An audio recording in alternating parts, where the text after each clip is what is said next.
we ready? Larry? Larry? You ready? We call the meeting to order. Please rise for the Pledge of Allegiance. I pledge allegiance To the flag of the United States of America and to the republic for which it stands, one nation, under God, indivisible, with liberty and justice for all.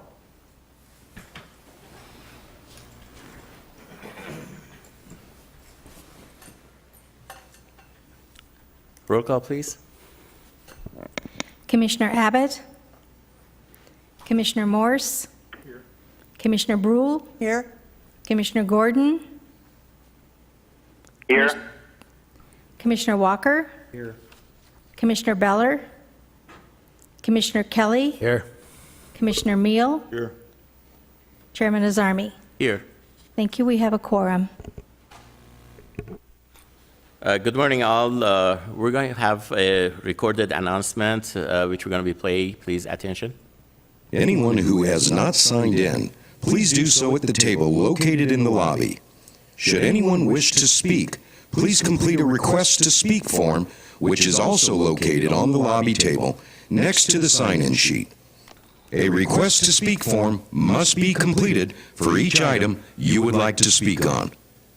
Please note, there are stairs on the right, left, and center aisles, and we ask that you use caution when using the stairs.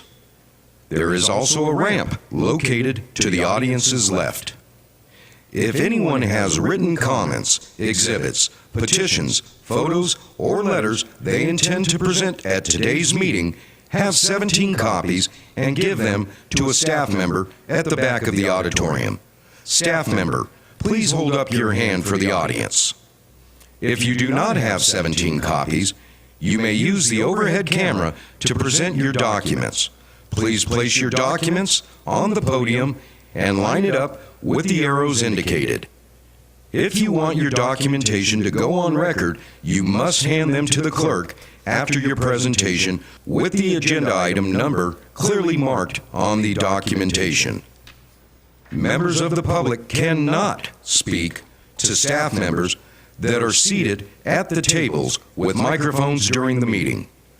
If you have questions, please see the staff member located in the back of the auditorium.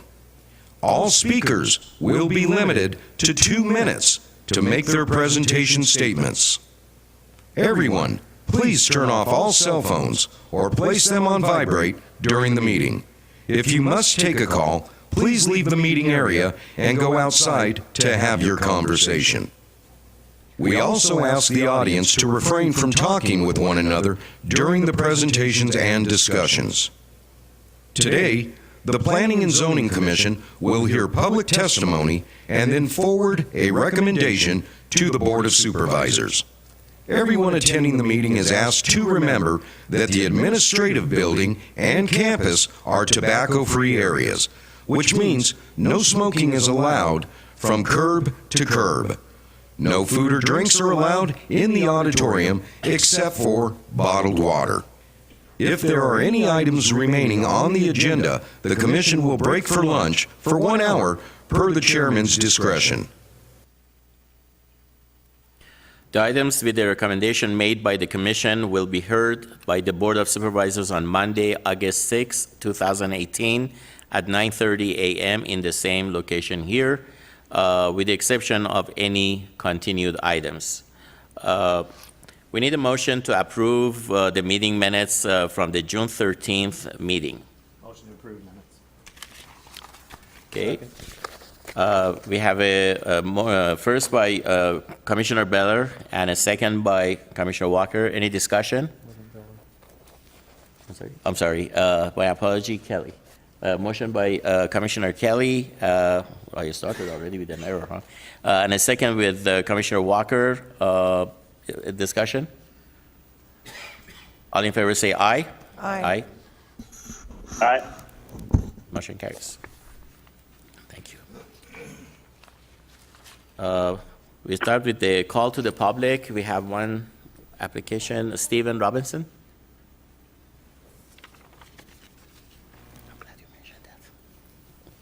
Stephen Robinson, Golden Valley, Arizona. First and foremost, I want to thank you and congratulate you for making the decision to move the call to the public to the front of the agenda because I have lots to do today. Well, we listen to you. Recently, the Board of Supervisors discussed our planning and zoning ordinance, specifically 37J, which has to do with dog kennels. It's a complicated issue, and there's a lot that has been said about it. There's some issues that are going to be needed to be looked at, in my opinion, because in 2010, June of 2010, there was a 1/3 page to that ordinance. Now it's 4 or 5 or 6 pages long. I've lost track of it. There's 3 or 4 or 5 different types of kennel licenses, and it's become utterly confusing who can breed dogs, who can't breed dogs, under what circumstances. And it's become a problem for the public because of the way it's been handled.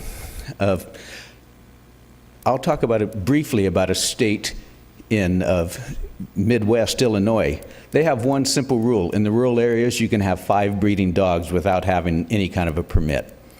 That's pretty flexible, you know. In fact, it's females, breeding females specifically.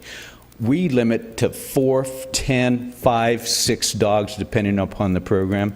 And I would really encourage the board to take a close look at that through the staff, because it's, when you have people getting arrested for not having a kennel license 6 days after they move into the county, back into the county, something's wrong with our ordinance if they're using our ordinances to give people of criminal charges. And so I would encourage the board to take a close look at that issue and to say, hey, what can we do wrong? Because this county is going to be looking at the whole county code regarding animal control, which is not under the purview of this board.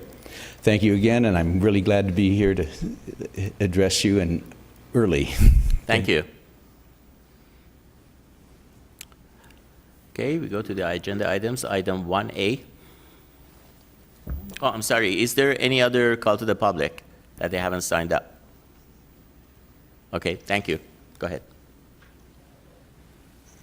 Item 1A is an evaluation of a request for an amendment to the Mojave County General Plan from a rural development area land use designation to a commercial recreation land use designation, and an amendment to the Desert Hills Fire District Area Plan from a rural development area land use designation to a commercial recreation land use designation for assessor's parcel number 120230004.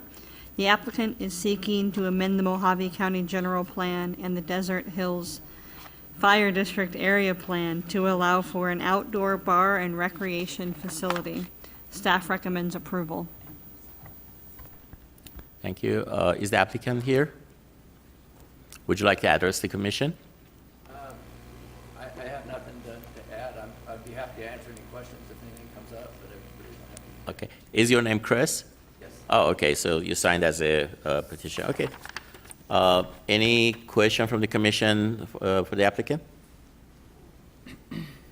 Okay. If not, open up to discussion, or if you would want to make a motion. I have a question. Please come to the podium, please, and state your name and your address, please. Yeah, my name's Chris Blackwell, Blackwell, and my address is 4050 Crest Lane, Lake Havasu City, Arizona. I have a quick question. I've lived in that area forever. Where is Coronado Road? Coronado Road is the furthest, the southernmost road in Havasu Heights, Havasu Heights, and that's the closest road. It's over a mile away from our property, but we're miles from anything, so that's the closest reference I think that they could come up with. Is that the road that feeds that Havasu Heights? No, that's it's just it's an east-west road. That's the southernmost of that development. Okay, all right. Okay. Thank you. Okay. Any other question from the applicant? Considering none, enter the motion. I'll make a motion to approve with staff recommendations. I second. We have a first by Commissioner Walker and a second by Commissioner Mill. Any discussion? None. All in favor say aye. Aye. Aye. Motion carries. Thank you. Thank you very much. 1B, please. Item 1B is an evaluation of a request for a rezone of assessor's parcel number 120-23004 from an AR 36A agricultural residential 36-acre minimum lot size zone to a CRE 36A commercial recreation 36-acre minimum lot size zone to allow for an outdoor bar and recreation facility. This item was heard by the Planning and Zoning Commission in February of 2018 and by the Board of Supervisors on March 5th of 2018. The applicant withdrew the item at the Board of Supervisors meeting in order to address a few of the concerns that were brought up during the meeting. The applicant has now provided a letter demonstrating legal access to the site through the Bureau of Land Management and a will serve letter from the Desert Hills Fire District. We've received one letter in opposition. Staff recommends approval. Okay, the applicant. Have you read the letter of objection? Oh, okay. Do we have a copy available? Or would you like to read it?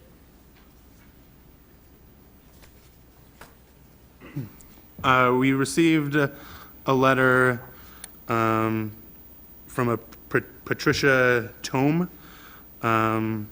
saying she is against rezoning. She does not want an open-air bar.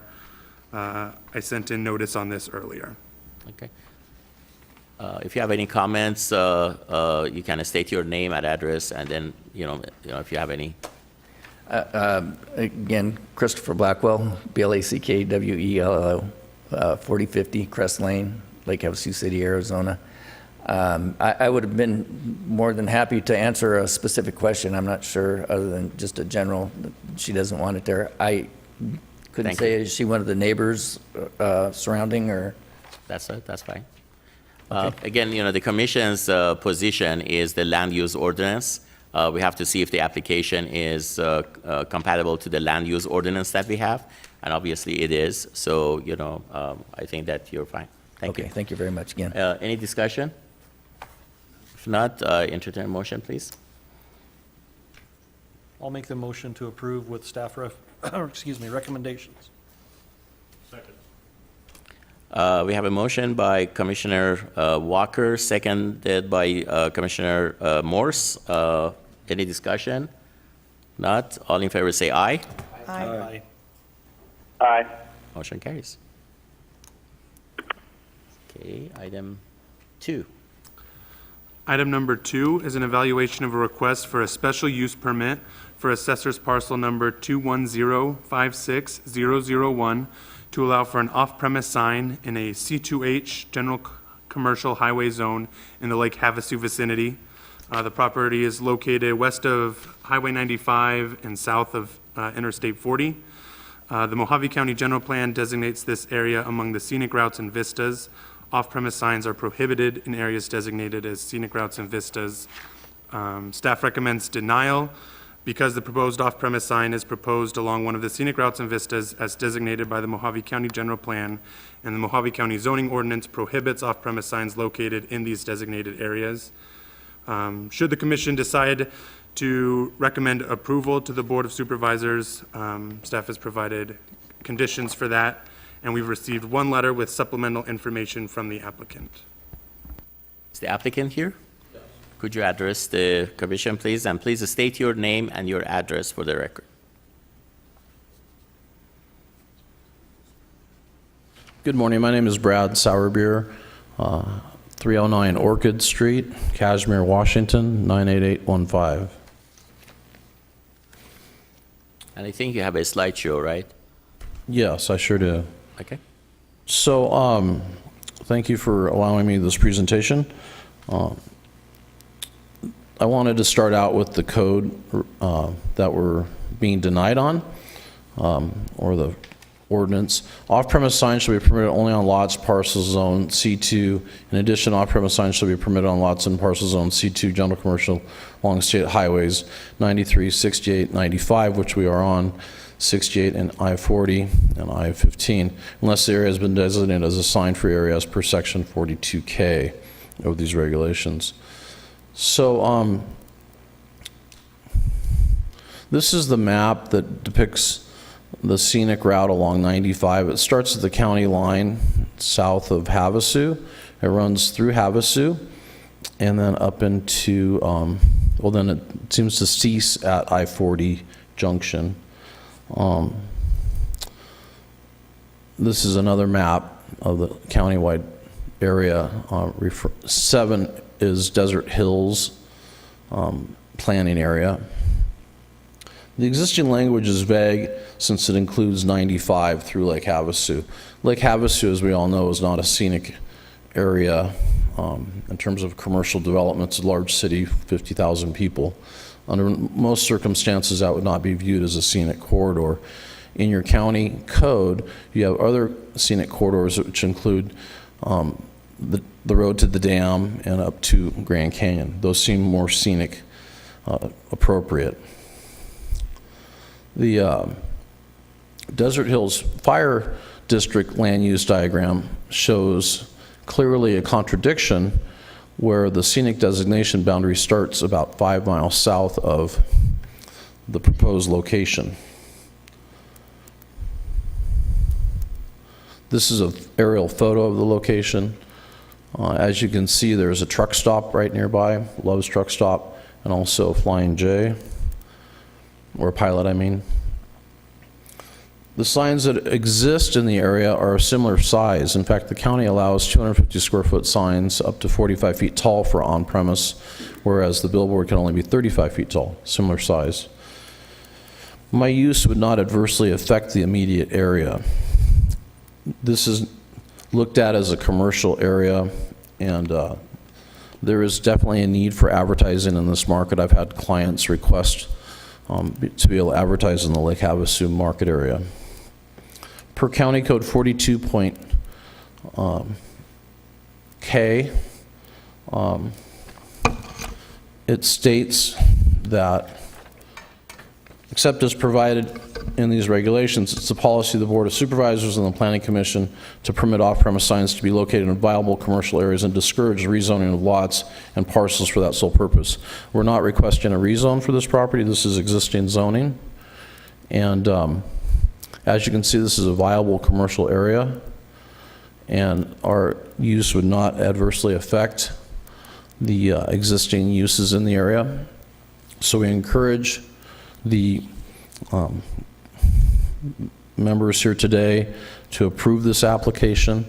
There's obviously some discrepancies in the map and the interpretation by the planning department, but we clearly have a map from the Desert Hills District 7 that depicts the boundary for the scenic would actually start much further south than the proposed location.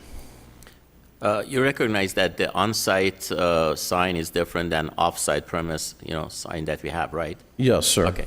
Any question for the applicant? Okay, may I ask staff to state their position of the denial, why you are denying? Which I know you mentioned about the ordinance, but could you elaborate on it?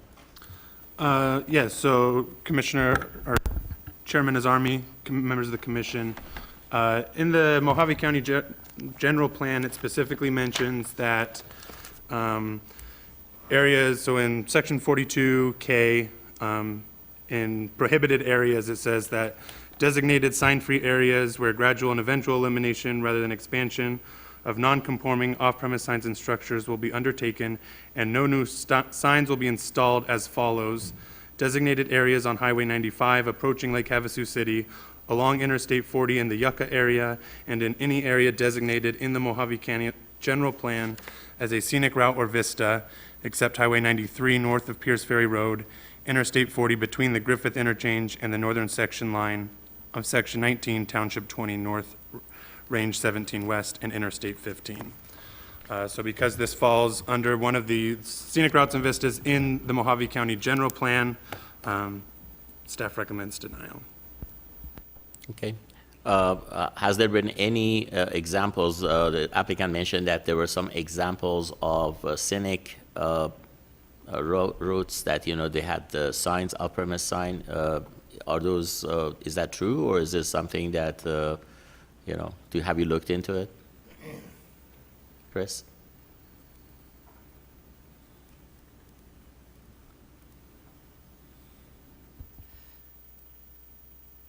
Several years ago, and I don't know the timeframe, the Board of Supervisors did approve a few off-premise signs for an area along I-15 between St. George and, it would have been between the Virgin River Gorge and Mesquite, Nevada.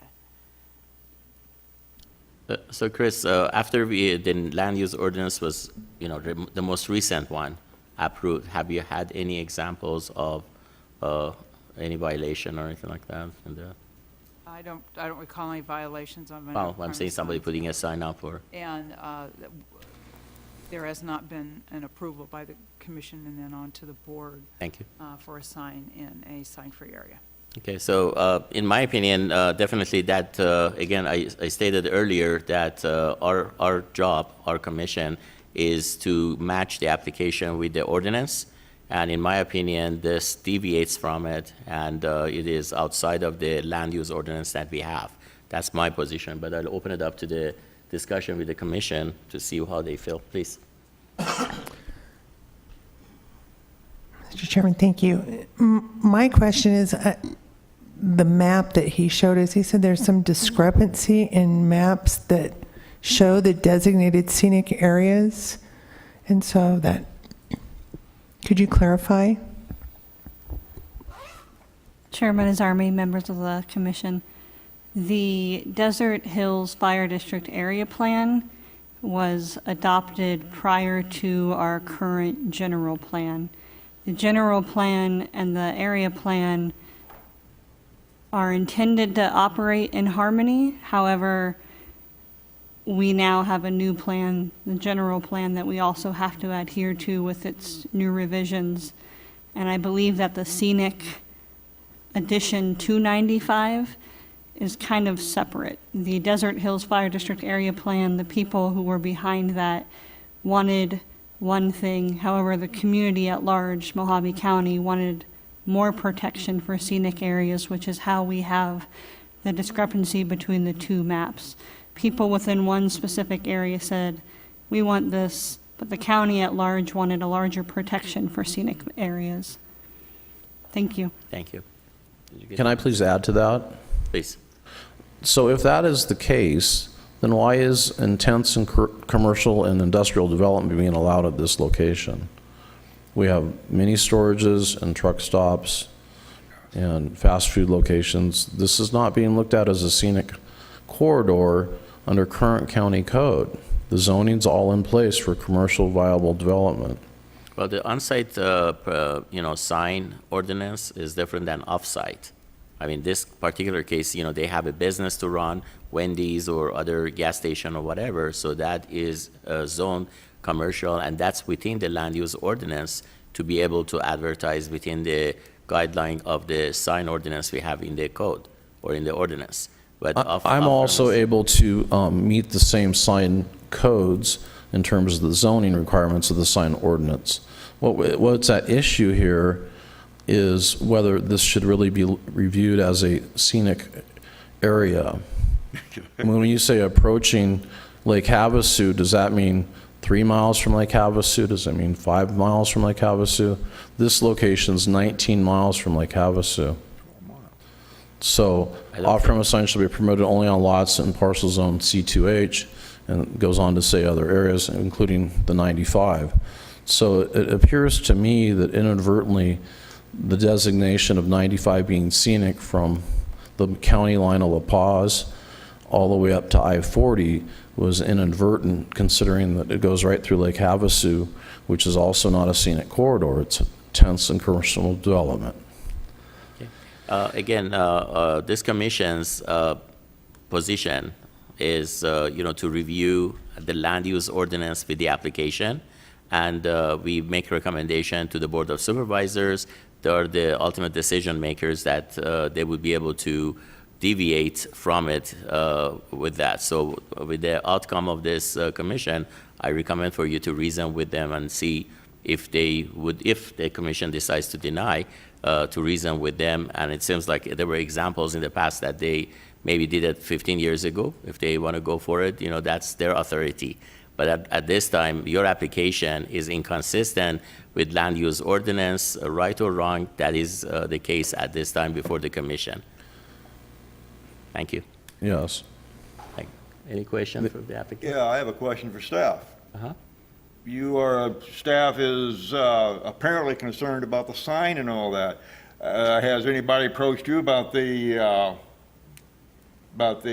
for sale sign that's out there on that adjoining property? It is at least 4 by 8 made sign.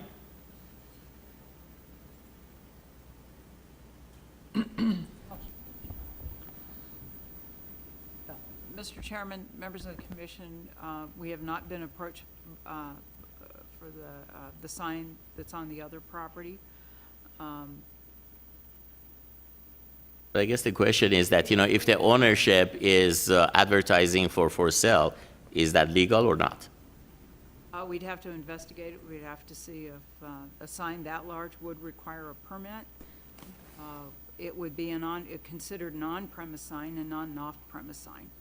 So it would not fall into the same category as the sign being discussed. But we will investigate the property. Correct. Well, it doesn't make sense that it doesn't to me. If staff investigated his property, why didn't they see the for sale sign? It can't be missed. Mr. Chairman, Mr. Meal, Mr. Sauerbier made an application to us. That's the reason for us looking at his property. Staff, when was out there, would have had no reason to believe that a for sale sign had any legal issues. And indeed, it would not be the sign, the verbiage or the message on the sign that had an issue. It would be the size of the sign and whether or not it needed a permit. So staff only looks at what is in front of them. They don't look at the whole area.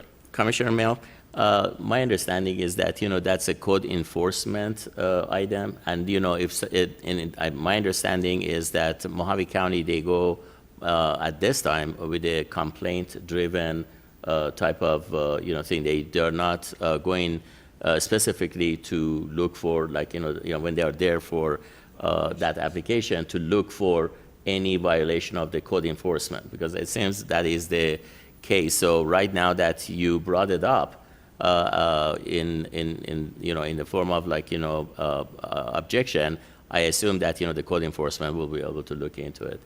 Mojave County works off of the complaint driven. Is that correct, Ms. Ballard? Mr. Chairman, members of the commission, that is correct, and that is an important point. This is a request for a special permit from the Board of Supervisors. The situation Mr. Mill is describing is a code enforcement issue. And at this time, even right now, we have no reason to believe that sign that is announcing the property for sale is not a legal sign. Okay. We will look into it, but right now we have no reason to believe that it is not. Yeah, but again, regardless of, if it is legal or not, has nothing to do with this particular application. Any other question? Okay, if not, I guess we had to, thank you. I entertain a motion.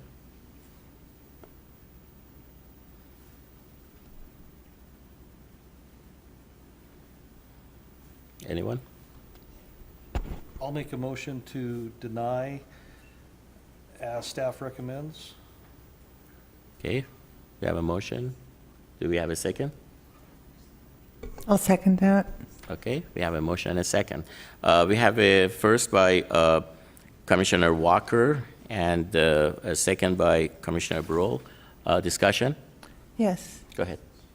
Thank you, Mr. Chairman. I agree that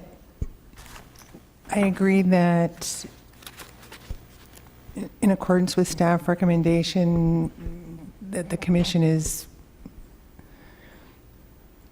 needs to follow the code, and that the board would be the appeal place or the place that can make a difference. I see what you're saying when I look at your pictures. I understand the logic. Gosh, it doesn't look like it's going to have any effect on the overall beauty of the place because it's so commercialized already. But I guess this isn't the forum that's going to get you that, but it will get you one step closer to where you need to be. So that's why I voted to deny, or seconded to deny. All right, well, thank you. Sorry you feel that way, but appreciate it. All in favor, say aye. See if I, Aye. Aye. Again, I make a recommendation that, the applicant talk to the Board of Supervisors if they want to deviate from the sign ordinance on the scenic and change or direct the staff to rewrite or redo the ordinance. I think that would be the proper way, but they need to let the cat out of the bag. It's not going to be appropriate. Item number 3.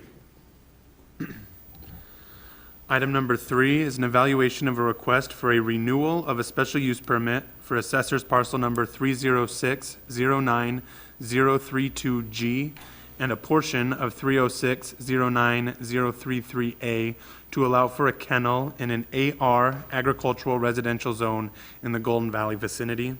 This will be the first renewal for this property. Staff recommends approval with conditions, and note that this renewal will expire in 3 years. Okay, do we have the applicant here? Would you like to address okay?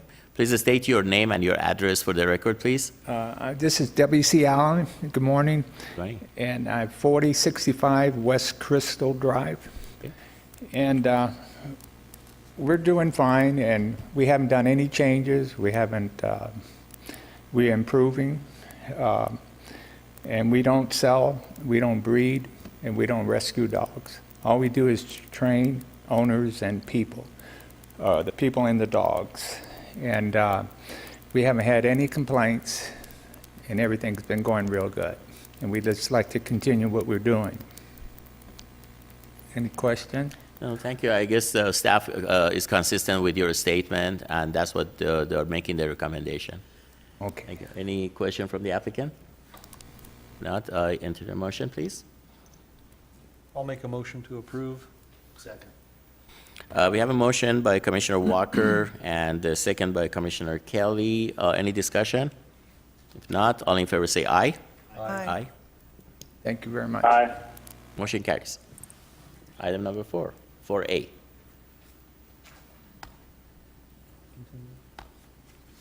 So item number 4A is continued. Mr. Chairman? Yes. Items 4A, 4B, and 4C 4C is have been continued. continued by staff, and this was at the request of the applicant. Thank They you. will appear on your agenda in August. Okay, thank you. Item 5. Item number 5 is an evaluation of a request for a renewal of a special use permit on assessor's parcel number 308-11045 for a kennel and cattery in an AR 5A agricultural residential 5-acre minimum lot size zone in the Chloride vicinity. This will be the third renewal for this property. Staff recommends approval with condition that this renewal will be in effect without expiration. Okay, do we have the applicant here? Okay, the applicant is not here. Any discussion by Commissioner? If not, I enter the motion. I'll make a motion to approve. Second. We have a motion by Commissioner Walker and a second by Commissioner Kelly. Any discussion? If not, all in favor say aye. Aye.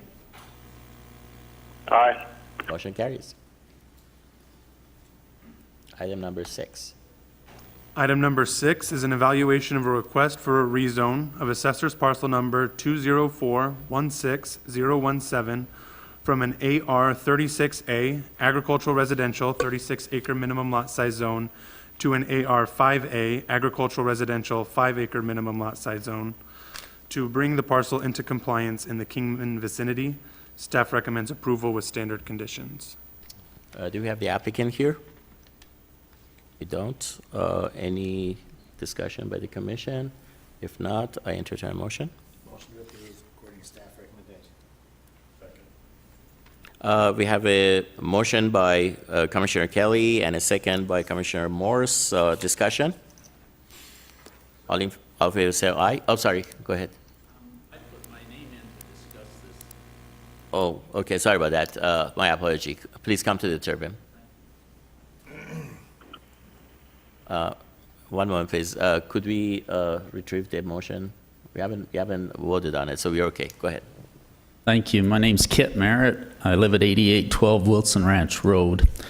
This property that's in question lies on a ridge that sits between Mountain Shadow Road and Wilson Ranch Road. So it would actually be north of where we live. Okay.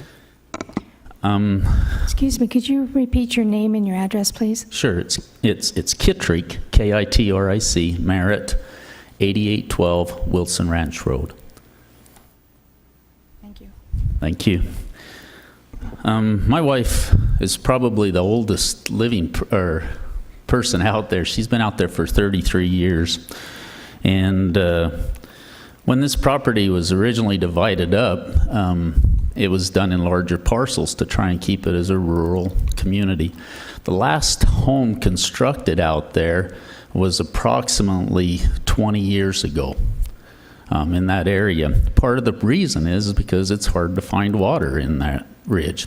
That ridge actually, and I'm not sure how deep down it goes before you hit a granite layer that is almost impossible for them to drill through to make it available for water there. Most of the people that live on that ridge, which there are only 3 that live on that ridge area that we're talking about, 2 of them are on a well that they actually bought a piece of an acre from my wife years ago, put a well in, and then piped their water over to their homes. The other home hauls their water in. If you drive around out in the area around Petrol, you'll see that there's a lot of properties out there where people have gone in, bought, they've had to haul their own water in, and eventually a lot of them have been abandoned and left all their trash out there, and there's places all over that area that there's just abandoned properties. We're afraid that this same type of thing's going to happen here. First off, there's not the water there for more homes. Second off, we're not quite sure why a person would buy the property and then try to divide it up to make more homes when they haven't even attempted to put a home on the property to begin with. We don't know the Beans. They may be super people. We don't know them. But we just don't feel that that it would serve the area as would be liked, to divide it up and create even more congestion out there. I will add that there have been several attempts to drill wells on that. Kennecott Mine, as you know, recently did an exploratory out there. They've had several places that they did exploratory wells. They didn't encounter water, and they did encounter that granite shelf that I was talking about that they can't drill through.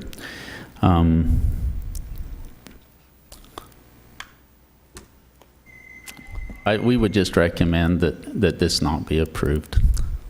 Okay, I appreciate that. Any questions from the speaker? Well, the only thing I can say is that, it seems like, your objection is about like water and possibility of lack of water and getting to the water portion of this parcels, right? Water, and just the fact that we live out there because it's a rural area. I mean, when you look at that whole general area, we maybe have 5 homes that we can even see from our place, and that's why we chose to live there, why my wife chose to move out there 33 years ago. Correct. But as you know, each property owner has its own right to do whatever they want to do with their property, and as long as it is consistent with the land use ordinance, that is something that, we have to follow. So I just want to make sure that because you're there and you don't like to see, some other properties divided or, be getting to like multiple parcels, that doesn't give us any leverage to be able to make that kind of a recommendation. I just want to let you know that the reason that we are doing, and I basically stated earlier, our job is to match the application with the land use ordinance. And if the land use ordinance allows that to happen, we have to follow that. Okay, but in order for it to match that, that would have to be changed at this time, correct? And that's what's being asked? I mean, right now it meets up with what the regulation is there. No, that is, okay, I appreciate your comment. Any question? Mr. Chair? Yes, I do. The application states that the reason for this change is to bring the property into compliance. It says the property is 20 acres, and it's AR 36 currently, which apparently is greater than 20 acres. So is that the bringing into compliance we're talking about, that this property then would be zoned in accordance with its current size? I mean, That's one thing we didn't understand either, to be brought in compliance and we're making it smaller parcels than it already is. well, if it doesn't meet if it's not 36 acres, then it's not meeting the current zoning. I mean, can you explain this for me, please? I'm sorry, I just don't understand. Yeah, Chairman Azarmi, Commissioner Brule. So currently the property is zoned agricultural residential with a 36-acre minimum lot size. The property stands at 20 acres, so the property is already below that zoning, which means that they wouldn't be able to get any kind of permit for the property as it stands because it doesn't meet those acreage minimums in the zoning ordinance. So the rezone, dropping that down to a 5-acre minimum lot size zone, allows the property to be in compliance with the zoning ordinance, and they would be able to receive permits, things like that on the property. Thank you very much. That's what I thought, but thank you. Wouldn't it also put it in compliance to make it 20 instead of 5? Mr. Chairman, members of the commission, I think it's important to note that changing the zoning to AR5A does allow the property owner to split the property. At least 3 times. I can't tell you if they can do it 4 or not. It depends how the easements appear on the plat. Thank you. Any question? Go I ahead. have a question for staff. When did that zoning come into effect? Before or after they owned the property? It would have been before the parcel was split. If the property is already undersized when the zoning was put into place, then we would consider it non-conforming and they would still be able to receive permits. But if it's split after, then it becomes non-compliant and they would not be allowed to receive permits. Thank you. Any other question? Thank you, sir. Thank you. Mr. Chairman, now I want to get clarification. You said this property was split prior to the zoning, the air, No. subsequent to? Yes. So it's Go ahead. non-compliant and needs this in order to receive permits? Yeah, Chairman Azarmi, Commissioner Brule, that is correct. It requires the rezone in order to obtain permits. It was split to be lower than 35 acres after the general plan was put in place, or? Correct. So the property was zoned with a 36-acre minimum lot size zone, and after that zoning, it was split, so this parcel was created less than 36 acres. So they were aware that they would have to come to us in order to get that permitting? That's the procedure Okay. that they have to take. Thank you. Thank you very much. Thank you. Thank you. Thank you. Chris? Yeah, Mr. Chairman, members of the commission, one option that is available to the commission and to the Board of Supervisors is to change the lot size in the approval. So the commission can recommend to the Board of Supervisors that rather than AR5A, for example, could be AR15A. That would prohibit future, additional splitting, or we've even done AR18A. Okay, well, my question is that staff recommend approval the application as is. So Right. that means that it is consistent with our land use ordinance, and you do have those 11 conditions that needs to be met. That's correct, Mr. Azarmi. I'm just trying to make. I appreciate that. Options. Like, so, go ahead. Chairman, has what would be the general location density out there?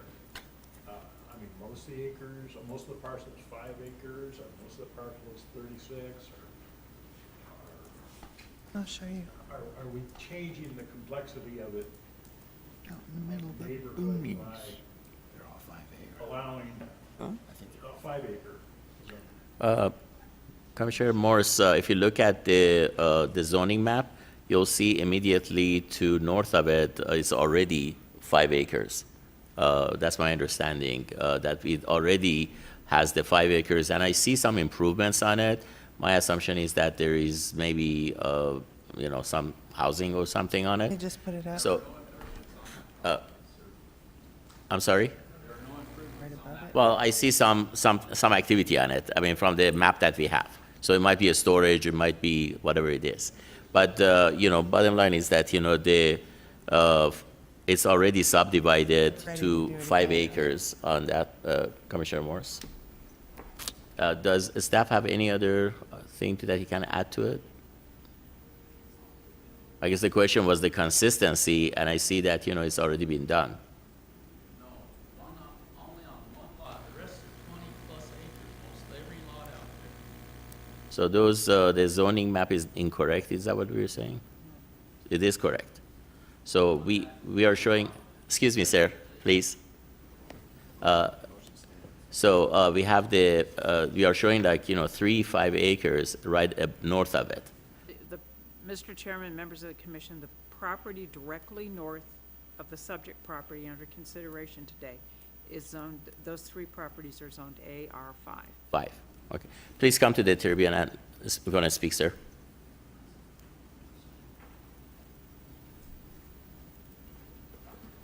I'm sorry, what did you ask me? I'm sorry? No, I said that, because I noticed that you were speaking from there. I said, go Oh. ahead and make your statement here now. Okay, thank So you. it will be going to the record. So we realized that the 10 acre, or the 20 acre section directly north of this property was divided into 5 acres. I'm not quite sure how long ago that was, but that was like probably 12 years ago. Doesn't matter. And there's not been one improvement done there. And I mean, I walk it every day. My wife and I walk her dogs right through there every day. There hasn't been an improvement there. There's one spot where somebody went in and leveled out some ground, knocked the trees down, and it's just sitting there barren. But there hasn't been an improvement. I can take you and show you some wells that were drilled in there that came up dry in that same section. But to say it's consistent with the area is a false statement. We're talking one little parcel in comparison to everything else around it being larger parcels. So let me ask you this question. It seems like you've been there, or your wife been there for quite some time. 33 years for my wife, 5 for myself. Okay. And, when they rezoned it to 5 acre immediately north of the subject property, I assume that you were aware of it, right? I was not here, but other neighbors did come in, and they said when they left the meeting that they felt that everything was going in their favor, and then it went ahead and was passed through to go ahead and divide this up into the 5 acres. For what? So that means that the Board of Supervisors made that decision, and it is rezoned to 5 acre. That would be correct, but my mom had a saying that said 2 wrongs don't make a right. They'd maybe did that one then, but that doesn't make it right to do it again. Correct, but, okay, I appreciate that. Thank you. Thank you. Chris?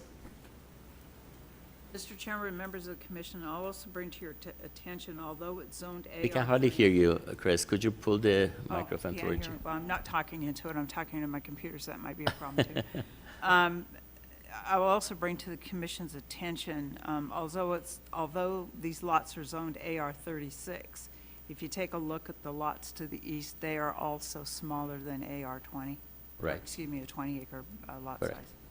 Well, that's what I'm saying. When I look at the land use ordinance, and I look at, the application, and I look at the surrounding areas, it is consistent. The application is consistent, and I agree with your staff recommendation.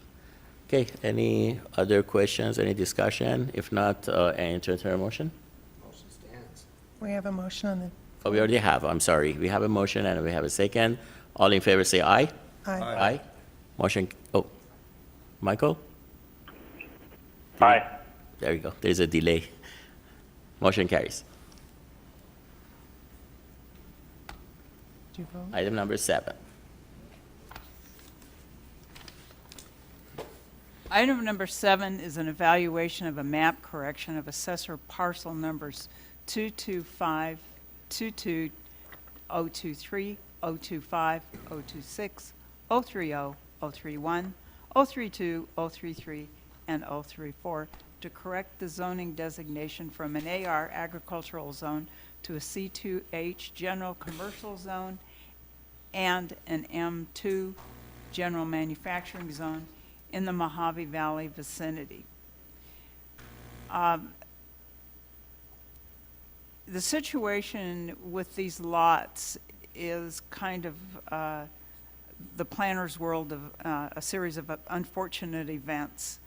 In 1974, there was a rezone. It was Planning and Zoning Commission Resolution 1974-082, which was intended to rezone these lots to C2H. The resolution itself contained an error in the legal description that limited the rezone. In fact, if you took the literal legal description, to only one lot. The staff at the time, knowing what the resolution should have covered, knowing what the applicant asked for, noted on the official zoning maps that the property was zoned C2H. So there's one point where kind of the written record, the written resolutions that were adopted by the commission and the board are out of sync with what's on the zoning map. Later on, in 1989, we had a request for some of the lots to be considered general manufacturing, which at that time on our ordinance was the M, just the straight M zone. Here again, and that would have been BOS Resolution 1989-138. When that was mapped, for unknown reasons, staff added kind of like a little square at the top of it that shouldn't have been there. And so from 1974, staff has been giving information to people who've owned these lots that they were zoned C2H. Then in 1989, one particular lot, we were also telling that owner that half of his lot was general manufacturing. The purpose of this action today is to bring the resolution record in sync with what we've been telling people for the last 40, 50 years. And that's the purpose. Staff recommends approval of this action, and this action would mean that the zoning of assessor's parcel numbers will be changed to reflect the zoning map as has been publicly displayed for over 20 years. Assessor parcel numbers 225, 22, 023, 025, 030, 032, 033, 034, and a portion of 031 will be zoned C2H, general commercial highway frontage, and APN 22522, 026, 030, and the westerly 200 feet of 033 as M2 general manufacturing. The M2 zone came into being with the rewrite, the 2015 rewrite of the zoning ordinance, and it is the old general manufacturing zone. What we did was add a light manufacturing zone. And it says, note resolution 89-138 cited M and general manufacturing, but that has since been replaced by the M2 general manufacturing zone. We did contact the property owners. Well, this issue, this kind of lack of things being in sync came to our attention from the property owner who has half of his property he thought zoned M and he thought zoned C2H on the other side. We did contact all of the property owners. There were 8 of them. We received 1 letter returned. That was from the Fort Mojave Tribe. We received 4 letters back in support. We did receive 1 letter back in objection, and that was one of the ones I'm now telling you is in support, saying that no, they wanted their property to remain C2. There was no C2 in the mix. That never was a part of the sequence of events. We spoke to those folks, and they have written us a new email that is in your packet today that says, oh, now that we understand what's going on, please keep our property C2H. And they're the owners of the 023 property. So staff recommends approval. Appreciate that. So my understanding is that, this item is going to bring everything to the correct status of the zoning, and it's a correction. It is a correction, and it's going to make sure that all the records read the same. Okay. Is the applicant here? Would you like to address the commission? Mr. Chairman, the applicant technically is the county. But I think Oh, okay. The applicant is the county, but we have Mr. Eller. Would you like to elaborate or talk? Dan Ayler on behalf of one of the properties, I guess, that actually precipitated this action. Dan, could you state your address, please? Yeah, 2001 Highway 95. And we're in full accord with what Chris and Mr. Taylor have suggested here. Appreciate very much the fact and the enormous amount of time that they expended in trying to finally get this straightened out. If you have any questions, either myself or one of my other partners, Jamie Kelly, is here also. I'd be happy to answer any questions. Well, it seems like it is just a simple correction of zoning status. Any question, any comments on entertained motion? Anyone? Move to approve for staff recommendation. I'll second. We have a motion by Commissioner Brule and a second by Commissioner Walker. Any discussion? All in favor say aye. Aye. Any nay? Aye. Oh, okay. Michael, you meant aye, right? Because you have a delay. Aye. Okay. Aye, yes. There was a delay. Should I wait a little bit longer? We have one correction on item number 6. I thought that it was a unanimous decision on the aye, but Commissioner Morse had a nay, and I didn't notice that. So please reflect that Commissioner Morse on item number 6 had a nay.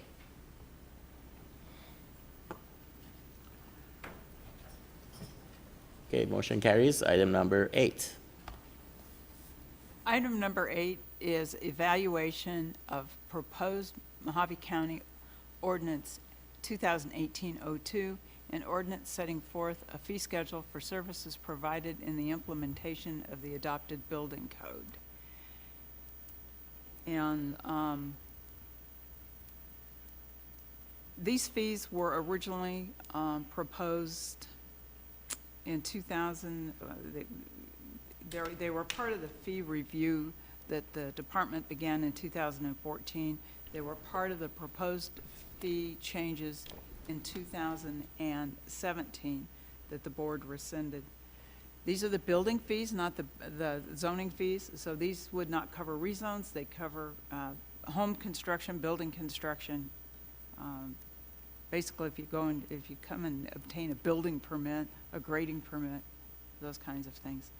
The proposal is to increase the building permit fees, I believe, by approximately 8%. There are also in the ordinance not changes to the standardized plan system, just clarifications. So it's easier for a person reading the ordinance to understand exactly how those standardized plans work financially, how much they're going to have to pay us, what they're going to have to pay us, and under what circumstance. The Building Code Advisory Board advises the Board of Supervisors on issues to do with the building code. They have reviewed this fee schedule and recommend approval. It's before the commission, just basically to make sure we've dotted all our i's and crossed all our t's. Staff recommends that the commission approve the schedule as proposed. Thank you. Just for the information of the new commissioners, we have, this was like a couple of rounds of discussion. It was approved at one time, and it was rescinded and went back to the Board of Supervisors for some additional direction, came back to the Code Advisory Board, and then, it got finalized as you can see right now. And it was evolution, I would say, of the whole thing, the discussion that was going on with the fees, etc. Director Walsh, do you have anything you want to elaborate on or add to it?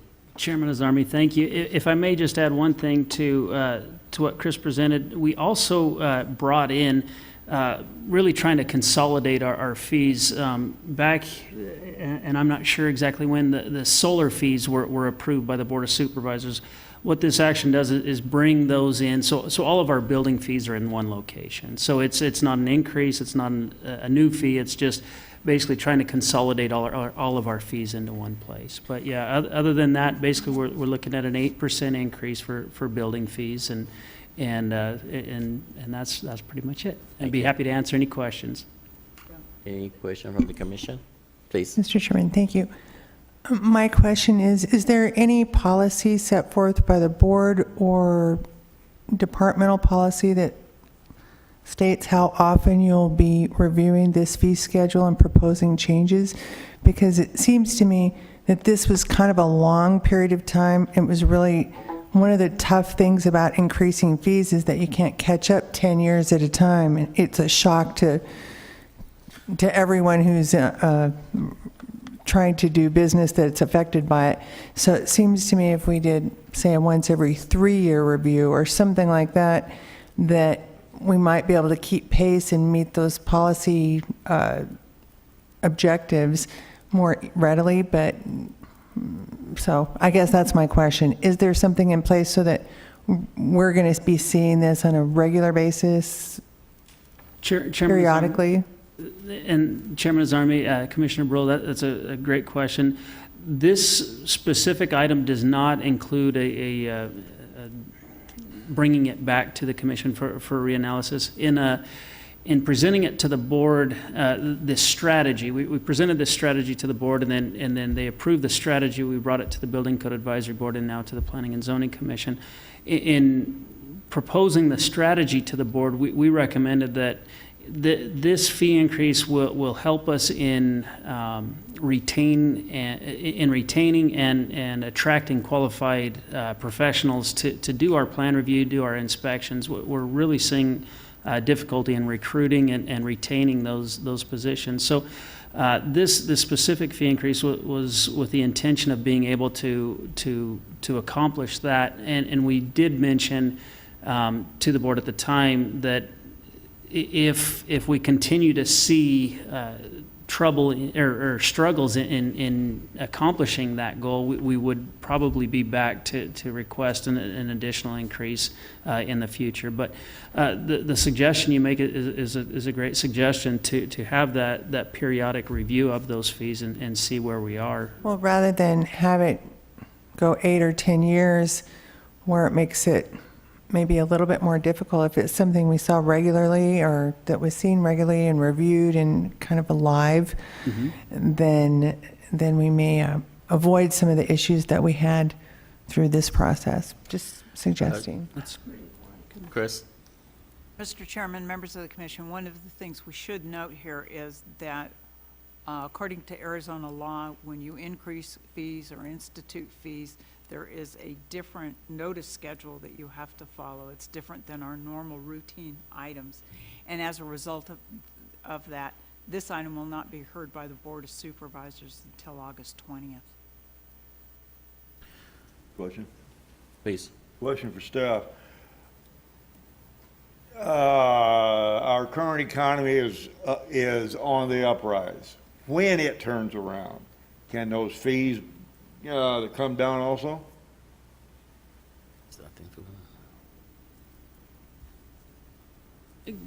Chairman Azarmi, Commissioner Meal, by all means, the board has the authority to set fees at wherever they see them being reasonable.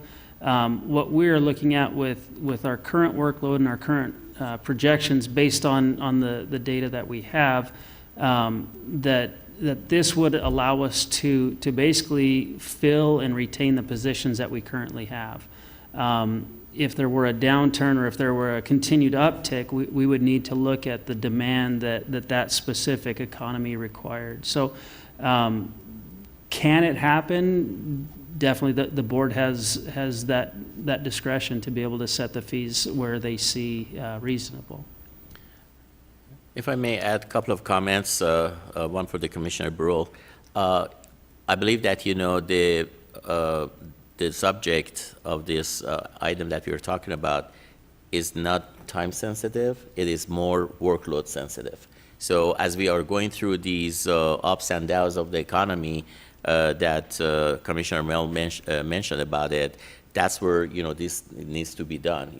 So they basically, we just came out of a very deep recession, and as a result of that, it was like not much going on. So that's why you see a large gap in that period of time that there was not really evaluated because, there was not much going on in terms of the applications and, construction and all that.